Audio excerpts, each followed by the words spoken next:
مفتی صاحب قبلہ حضرت علامہ مفتی گلفام صاحب قبلہ رامپوری کو اگر آپ سننا واقعی چاہتے ہیں تو اس ماحول میں نہیں بلکہ بیٹھنے کی کوشش کریں. اب آپ کس کا انتظار کریں گے میں نہیں سمجھ پا رہا ہوں. اب یہ ہمارے جلسے کی آخری کڑی ہے, لاسٹ کڑی ہے, مقرر اور مہمان خصوصی ہیں, یہ تشریف لے کر کے آ گئے. آپ کو بالکل مکمل سکون کے ساتھ اطمینان کے ساتھ بیٹھ جانا چاہیے. میں عرض کر رہا تھا میری قوم کے جیالو, دیکھو اپنے چھوٹے چھوٹے بھائیوں کو مدرسے میں داخل کرو. یہ مدرسے ہی تو ہیں, نمازی یہاں سے بنتے ہیں, قاری صاحب مدرسے تیار کرتے ہیں, عالم صاحب مدرسہ تیار کرتا ہے, مسجد کا امام اگر تیار کرتا ہے تو وہ مدرسہ تیار کرتا ہے, خطیب اگر کہیں سے بنتے ہیں تو وہ مدرسے سے بنتے ہیں. مجھے بتاؤ اللہ اکبر کبیرہ, ہمیں مدرسوں پہ دھیان دینا چاہیے کہ نہیں دینا چاہیے؟ مدرسوں میں ہمیں دھیان دینا چاہیے. ہمارے بچے جہاں اسکول جاتے ہیں وہاں مدرسے میں بھی ہم کو بھیجنا چاہیے. ہمارے 5 بچے ہیں, 4 بچوں کو اپنے حساب سے پڑھا لو, ایک بچے کو رسول اللہ کا سچا عاشق بنا دو, مہمان رسول بنا دو, نائب رسول بنا دو. ایک گھر میں ایک عالم ضرور ہونا چاہیے جو بگڑتے ماحول میں پرفتن دور میں اپنی فیملی کو سنبھال لے. اللہ اکبر کبیرہ, اچھے سے اپنے پریوار کی رہنمائی کر لے. ایک گھر میں پریوار میں ایک عالم ہو.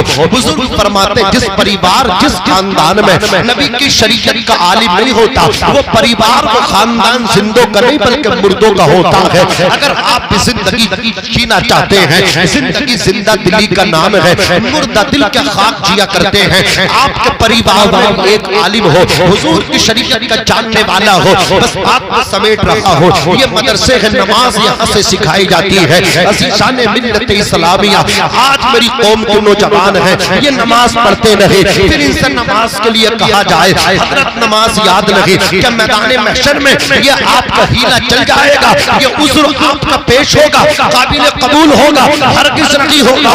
ہمیں یاد نہیں, ارے یاد کیوں نہیں کرتے؟ نماز کو یاد کرو. اللہ تبارک و تعالی نے یہ شب معراج ہے اپنے حبیب کو معراج میں امت کے لیے تحفہ دیا تھا. کون سا تحفہ؟ نماز کا تحفہ ہے. نبی اپنی امت کے لیے لے کر کے آئے. نبی کی معراج یہ ہے اللہ تک پہنچے, اور امت کی معراج یہ ہے الصلاۃ معراج المومنین.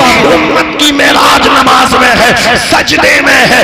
ڈاکٹر اقبال فرماتے ہیں یہ ایک سجدہ جسے تو گرا سمجھتا ہے 1000 سجدوں سے دیتا ہے آدمی کو نجات. لیکن آج میری قوم کے جوان, میں ان سے کہنا چاہتا ہوں ان کے پاس ٹائم ہے, کام سیکھنے کے لیے ٹائم ہے, کرکٹ کے لیے ٹائم ہے, موبائل چلانے کے لیے ٹائم ہے, نیوز کے لیے ٹائم ہے, کام کے لیے ٹائم ہے, بازار جانے کے لیے ٹائم ہے, مارکیٹ جانے کے لیے ٹائم ہے, ہر کام کے لیے ٹائم ہے, شادی میں جانے کے لیے ٹائم ہے, ولیمے میں جانے کے لیے ٹائم ہے. اللہ اکبر کبیرہ, شاپنگ کے لیے ٹائم ہے, کپڑا خریدنے کے لیے ٹائم ہے, موبائل خریدنے کے لیے ٹائم ہے, بائک چلانے کے لیے ٹائم ہے, دوستوں کو ہوٹلوں میں جا کر کے پارٹی دینے کے لیے ٹائم ہے. اللہ اکبر کبیرہ, اپنا برتھ ڈے یوم پیدائش کیک کاٹنے کے لیے ٹائم ہے. اگر ٹائم نہیں ہے تو نماز کے لیے ٹائم نہیں ہے. میں کہنا چاہتا ہوں کھانے کے لیے ٹائم ہے, سونے کے لیے ٹائم ہے, اٹھنے کے لیے ٹائم ہے,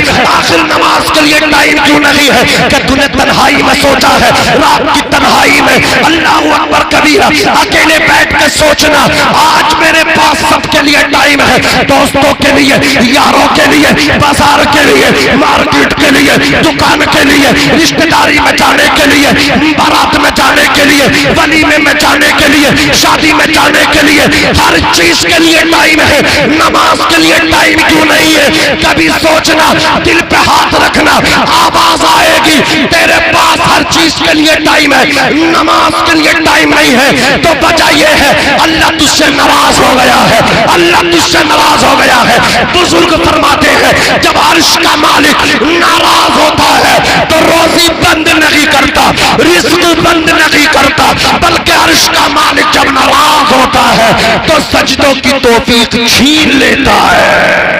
سبحان اللہ, سبحان اللہ. سجدوں کی توفیق اگر تم سے چھین لی گئی ہے تو عرش کا مالک